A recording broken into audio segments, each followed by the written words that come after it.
I'd like to show you why knowing your why is the start of your journey. Without a strong why, it can be so difficult to reach your maximum potential. My name is Dr. Jason Balara, and every week I meet with real estate investors and mindset specialists that are taking action in order to build a life according to their own terms. We will break down what drives successful people and allows them to achieve at such a high level. If you are a professional wanting to break through, or simply someone that wants to hear an inspiring story, the Know Your Why podcast is made for you. Hi everyone, I'm Jason Balara and this is the Know Your Why podcast. Today we're here with Charles Seaman. He's a native of Brooklyn, New York, and he currently lives in Charlotte, North Carolina. He serves as the Senior Acquisition Manager and Asset Manager of Three Oaks Management. And I would love to go ahead and let Charles kind of tell you his backstory and where Three Oaks Management is headed. But thanks for joining me today, Charles. How are you doing? Good, Jason. Thanks for having me. Yeah, absolutely. As Jason alluded to, I'm originally from Brooklyn, New York, and that might be given away by the accent. My start in commercial real estate probably came a little bit different than that of most others. And for me, it was really something that I stumbled into and developed an interest in and then decided to pursue that path, whereas many other people actively seek it out. But for me, my story started when I was 20 years old. And at that time, I was young, dumb, and broke. And I needed a job that would pay the bills. So, I had a limited number of options at that point, but one of the options I had was working for a guy who was a friend of the family. I was a friend of the family, I should say. And I didn't really know what I'd be doing initially when I first started there. And it probably took me some time even after I started there to figure out what I'd be doing. But he had multiple different businesses, and one of those businesses was commercial real estate. He was a commercial real estate investor, and he would buy several different commercial real estate assets, and he would own and operate them. So I got some really good experience being involved with him and learning from a guy who was very successful how to acquire and how to operate and how to run these types of assets. So fast forward, a couple of years, about 10 years actually, 2014 or 15. And at that point, I'd been at my job about 10 years, and I always knew that I wanted to go out and do my own thing. But sometimes in life, as things happen, you start making a little bit more money, you get a little bit more comfortable, you had more responsibility. And I may have forgot initially what I had set out to do, because I didn't really intend to stay at my job for so long.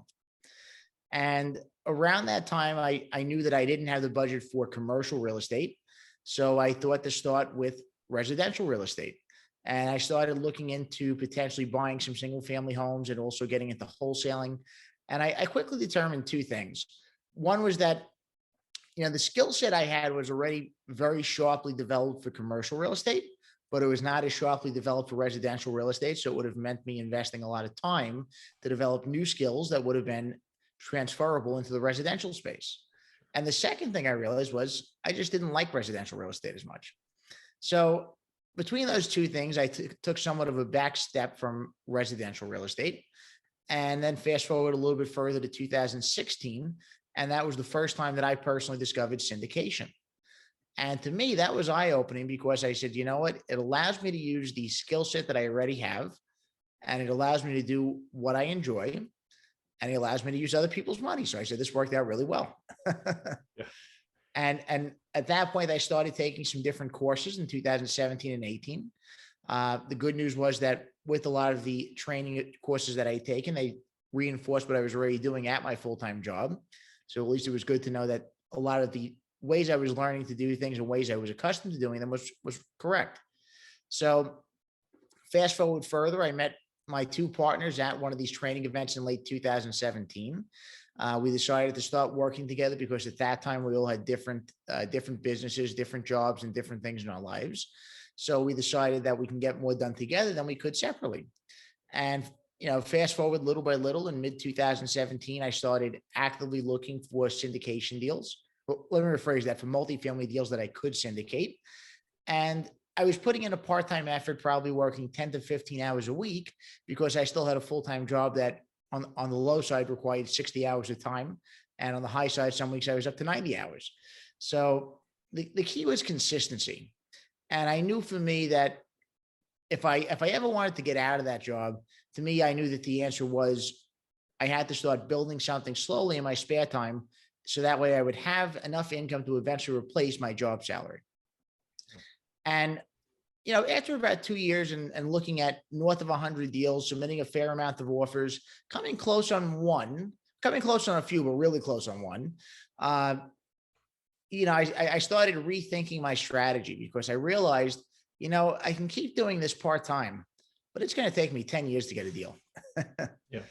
And around mid 2019, I decided to leave my full time job in New York, and I relocated to Charlotte, North Carolina in June 2019. And the reason I chose Charlotte is because my partners and I decided to focus in the Carolinas.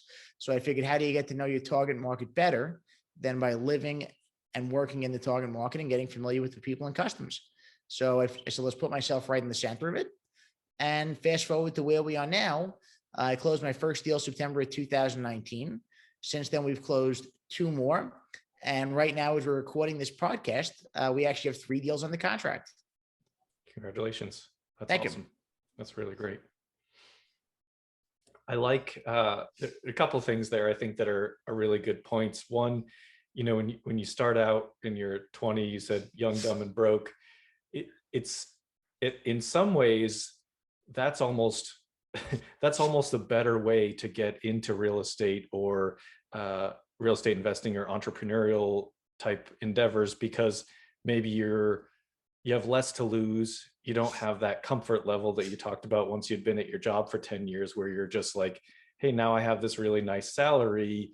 It's kind of hard to give that up and dive into something new that's not certain, right? And so I think a lot of people, myself included, get, you get into that mode of comfort. And so sometimes I think I look at some of the really young guys that are doing this, and I'm like, that's the way to go. Just dive right in there. And you found, you were sort of lucky enough too to find a mentor in the space right off the bat. So I think, it's maybe people listening don't know that, mentors are very hard to come by. And a lot of times now, people pay for a mentor to help them kind of get into this business. So I think you maybe didn't even know that you did the things that you did at that time that, then, as you mentioned, help you kind of grow from there. Right. And then I think the other really cool thing that you did that you talked about is moving from New York to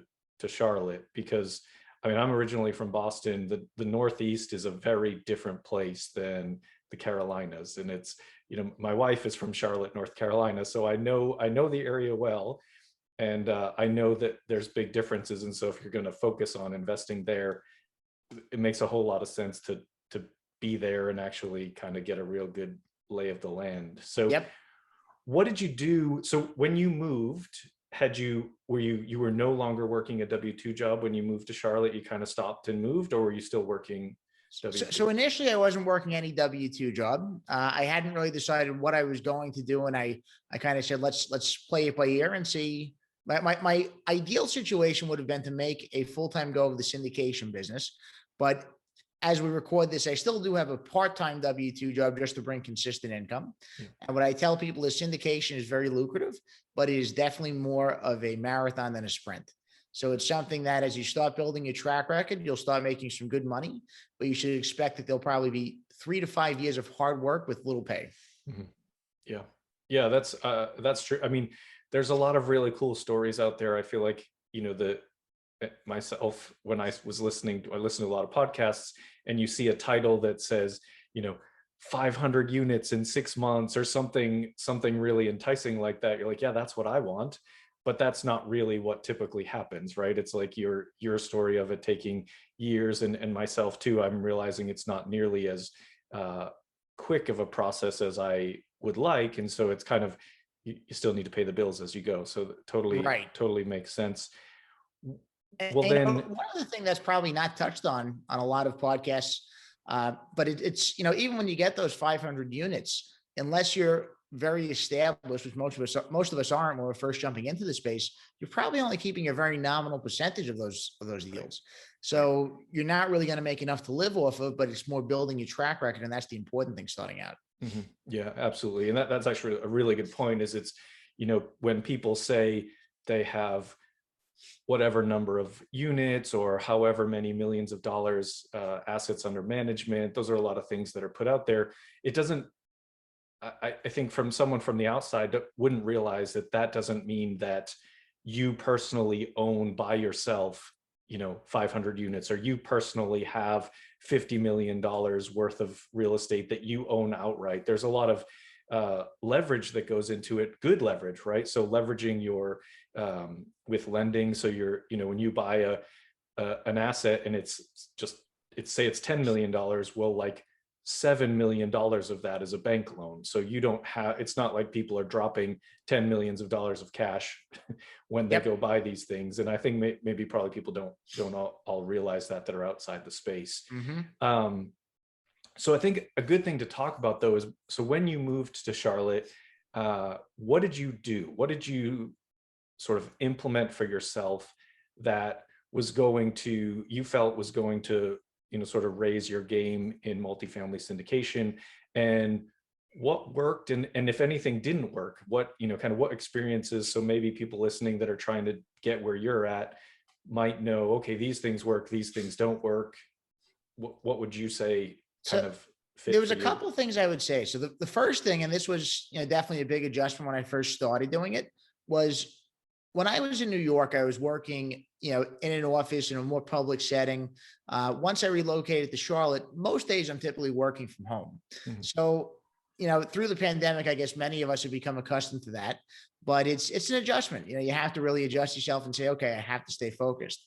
So it required me to become better disciplined and to be able to better control myself and what I do, because it's very easy when you're at home to find distractions. You can find other things to be doing that, take you away from what you should be doing.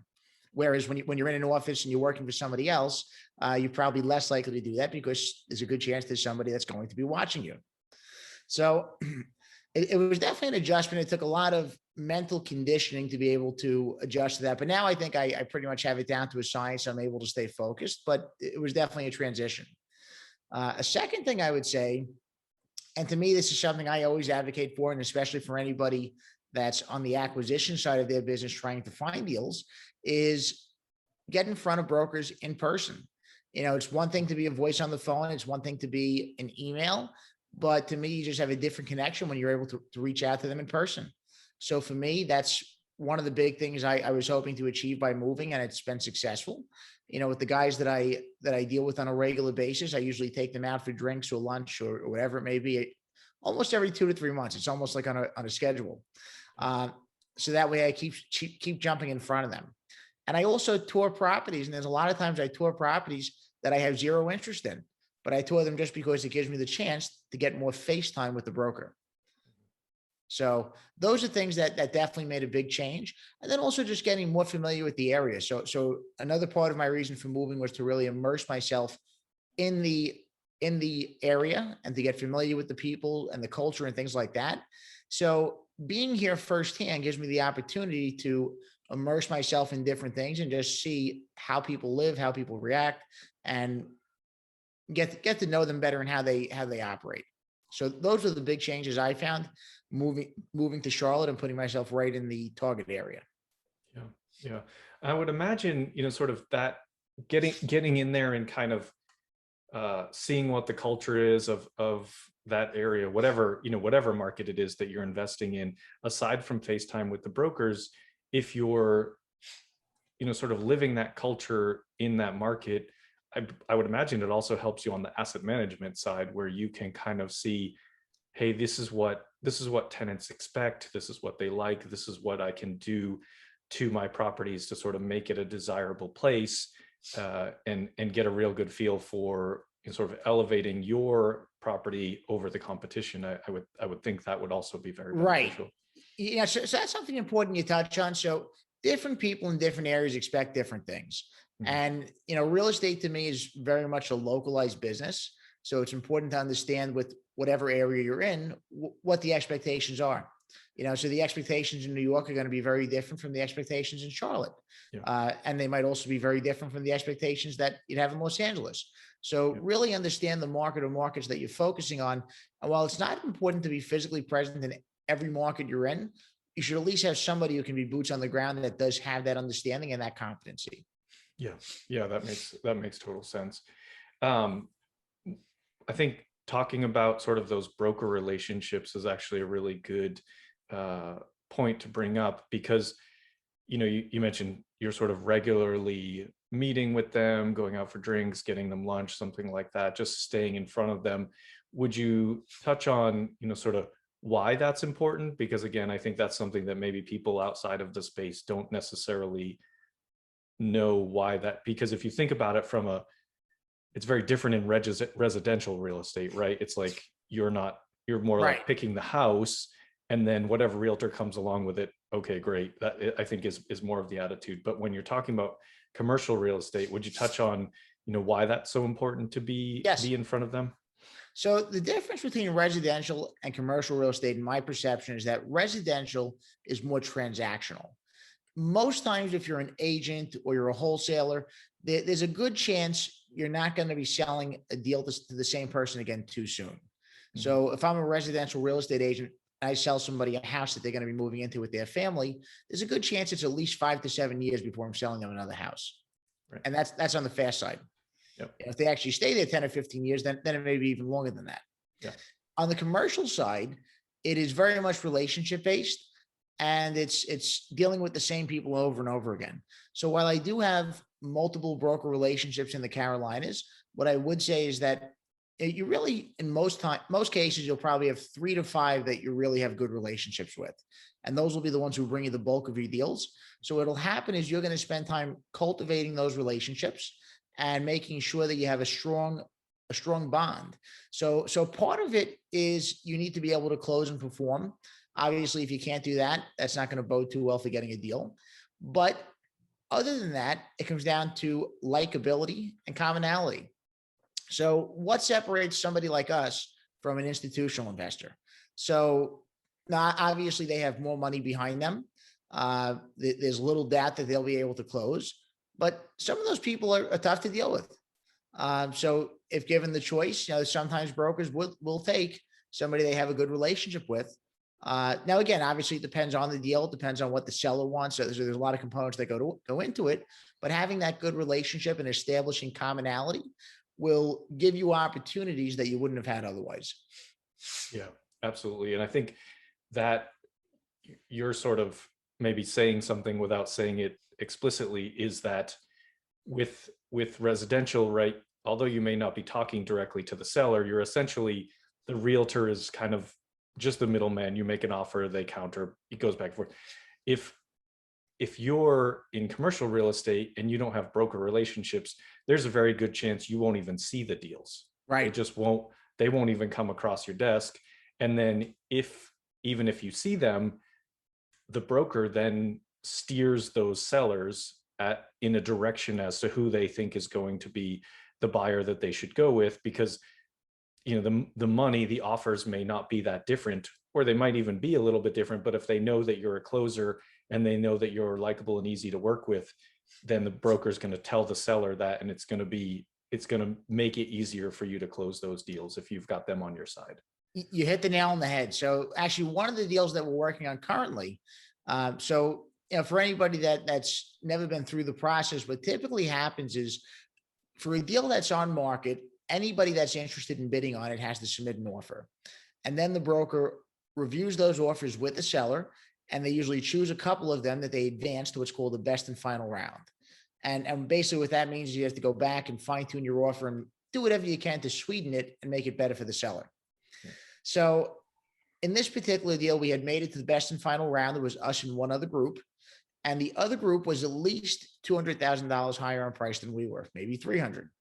And I think they probably had at least the same terms that we did, maybe better terms. So you may be saying, well, how did we get the deal? So the other group was West Coast based. We're here in Charlotte. The deal's in Greensboro, which is about an hour and a half away. So, and the other group actually had transactions they closed. So it wasn't really even a credibility thing, because they were probably just as credible as we were, maybe even more so. But what it came down to is the broker vouched for us. because the broker hadn't dealt with this particular buyer before. So even though they did have transactions closed, they didn't vouch for them because they didn't know them. Yeah. They vouched for us. So the seller ultimately decided to go with us, even at a lower price and possibly worse terms, because the broker vouched for us and put in a good word for us. Yeah. Yeah. I mean, it's tremendously important, and frankly, not something that I realized kind of off the bat. It's not, people talk about you have to have good relationships with the brokers, but it's really the whole market is controlled by the brokers. And so Right. they're like having those relationships.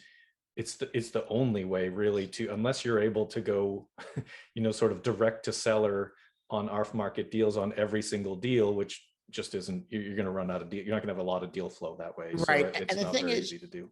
when you're looking at 50 units plus, it's a rarity that happens. So like, I know with one of our deals, we had somebody approach us, and I even told them, and I know other groups that would do this too. I said, listen, I'm glad to deal with them. And if the numbers work out, we're glad to even sell it to you, but I would still have the broker involved just for broker relations. So Yeah, the unwritten good rule idea. is that the broker that brings you the deal also unloads the deal for you. Yeah.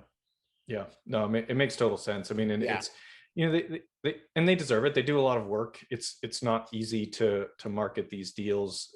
And that, I'm sure a lot, people listening haven't all seen the broker packages that they put out there, and like going through all the research to figure out, what the right market price will be, and sort of entertaining all that. So they're very busy. Their time is valuable, and sort of as investors, it's important to sort of treat them that way, and be respectful of their time. So I think you bring up some really great points of how important the relationships with them are.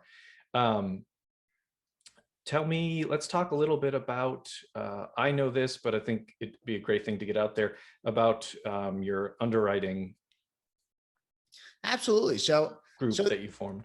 the underwriting group started really organically. It wasn't something that I planned, but initially in late 2019, early 2020, we started bringing some people on that, we would call them unpaid interns. And basically what we would do is give them free training on the acquisitions and the broker relations side of the business. And in exchange, they would look for deals on our behalf in different markets that we weren't actively looking at. So at the time it worked because it increased the amount of deal flow we had. It also led to a lot of additional time in my schedule because there was a lot of one-on-one time spent with different people. And when we started doing those sessions, it was really just for the people that were part of the team. And initially, being that most of them were local to the Charlotte area, because they were people that we met at meetup events or different things like that, we were doing them in person. So then at the outset of the pandemic, we couldn't meet in person anymore. So we started hosting them on Zoom. And as we were doing that, I thought to myself and said, well, what's the difference if I have 4 people or 40 people? It doesn't make a difference. I'm doing the same work either way. So why not open it up to more people? Yeah. And over the coming months, I started mentioning it as I went on podcasts, and it seemed to just organically grow. So, what Jason's saying is normally every Saturday, what we do is we get together on Zoom. And if anybody's listening to the podcast and they're interested, they're more than welcome to reach out and we can put you in there. So we go through a live underwriting of a multifamily deal. We do a different deal each week. And we encourage the sessions to be interactive so that way everybody can benefit from them and can learn. Yeah, that's great. And we'll put all of your contact and everything like that in the show notes so people have it. But I think one thing that I think, aside from just straight up learning underwriting from someone who has been doing it and knows how to do it well, again, it's another networking component. So here's more relationships. You're having this group, this sort of underwriting mastermind where people are able to interact. And I think, I'm sure as deals come across and different deals are getting underwritten, people are going to find the opportunities to work together and get towards other deals. Right. And like many deals in the market, a lot of the deals we look at don't have much potential. But then occasionally, we'll have one week where something seems like it may have a little bit. So, if anybody's interested, then we kind of group together and see who might want to take the lead on it and go forward to work together on that. Yeah. No, it's a great group. I think just looking at it from a learning underwriting standpoint isn't even doing it service. I think it's actually a greater than that even. Well, Charles, there's some questions that I kind of like to ask as part of each podcast, and we'll kind of go through those here. The first one is, of course, the name of the podcast is Know Your Why. So what is your why, Charles? What drives you? What kind of makes you? It made you leave New York. It made you kind of get into this full time. What's your driving force? Jason, that's a great question. And it's something that, I think for me and probably for most people is ever evolving. Um, when I was 19 years old and I first discovered the concept of passive income, my initial goal was to retire young and just have financial freedom. Um, I'm 36, so I guess I'm not too old yet, but I Yeah. haven't quite hit that goal yet. So I'm still working on the ever elusive goal of financial freedom.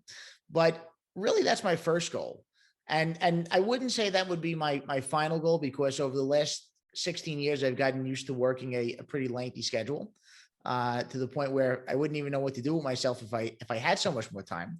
Right. Right. So what I would say is that the first goal is financial freedom. And, for anybody out there that's listening, I'm sure many of us have read Rich Dad Poor Dad. So I'll use his definition of financial freedom. And that's just having more passive income than you have expenses. So it doesn't make you rich. It doesn't make you, anything too far above ordinary, but it makes you able to survive and sustain your lifestyle without needing to work. Now, after that, I would say my next why, um, aside from just achieving personal success and personal financial freedom and independence, would be to do some more nonprofit work. And depending on, it's kind of taken different shapes for me. When I was younger, I would have told you that my intent would have been to start a nonprofit that spreads financial education to the masses on a more widespread basis, because I think it's something that's severely lacking from our education system. And I 100%. think it's something that would benefit the average person far more than algebra or chemistry would. Yeah. So I think there's a need for it. And I think that's something. And then also for me, I happen to be an animal lover, which, I know probably resonates with you as well. Yeah. So as I've gotten older, I say, you know what, I jokingly say I probably like animals better than people. Maybe not jokingly, I don't know. No, I mean But that's probably most of us in the yeah, veterinary world. So I understand that sentiment. yeah. And doing some type of nonprofit with animals, I think would always be a good thing that I'd like to get into. So that would be the bigger picture, is some type of nonprofit and giving back. Yeah, no, that's fantastic. And I think your point about, the sort of the why evolving over time is very relevant. I think because your why when you're 20 and your why when you're 40 and your why when you're 60, very, very unlikely that that's going to be the same thing. Hmm. And that's okay, right? Like maybe you have achieved, once you've accomplished that first why of financial freedom, now it's like, okay, well, now every bit I make after that, now I can start putting into these causes where I'm spreading financial education and I'm, helping animals, or, whatever the case may be. So Right. that's something that I think is very, to me, it's bigger than just sitting on a pile of money. Like, I think the Yep. people that are successful in life, their goal is not to just have like stacks of hundreds under their bed. That's not the point. The point is to give back, set yourself Yep. up and your family up, and then give back. So that's awesome. Charles, tell me something about yourself that people don't know that you'd like to get out there in the world for the listeners. It can be a hobby, a guilty pleasure, whatever you think would be appropriate. What's something that you could share? Well, I mean, for me personally, I guess my two biggest hobbies would definitely be pro wrestling and also my love of animals. So I would say those would be my two big hobbies. Now, for anybody that follows me on social media, I'm sure that they've seen at least a few wrestling references through the years, because for better or worse, that was always my first love. Yeah. When I was younger and growing up, that was my outlet and my source of entertainment, and I'm thankful for that. So those would be my two major hobbies that I always enjoy. So do you wrestle, or you just No, enjoy no, watching just a it? fan. I should probably do a little more exercising, but no, more watching it on TV and in the past live events pre-pandemic. Gotcha. Oh, that's cool. That's cool. It's funny.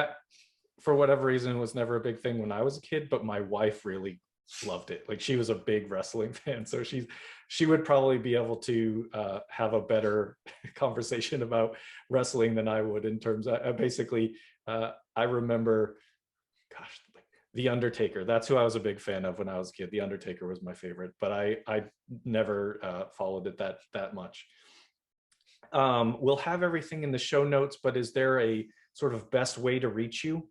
Yes, absolutely. I'll give you two ways. One is by text, and my cell phone number is 347-306-3278. And the second is by email, and that's Charles at Three Oaks, the number three, OAKS, MGMT, like management.com. Okay, awesome. And we'll definitely have that stuff in the show notes as well. So people should reach out to you, and I can vouch that it will be a value packed conversation. So yeah, I hope that people will reach out to you. One final question for you. What piece of advice would you give to people that maybe came, sort of from a similar background as you? And I think you've touched on some things, some very valuable advice, but what might else you put out there for the listeners?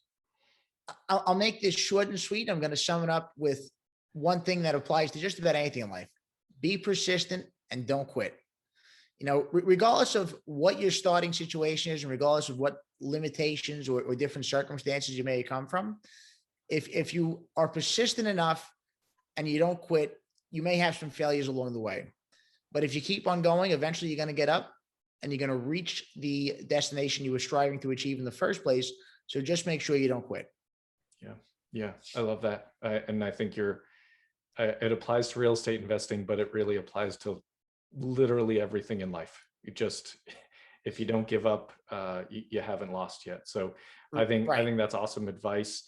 Charles, thanks so much for coming on today. I think you provide a lot of value for anyone listening. And I do hope that you'll get a lot of people reaching out, because I think you provide quite a bit of resource and experience. So thank you so much. Jason, thanks for having me. Yeah, absolutely. All right, we're going to sign off here. Have a good day, everyone. You too.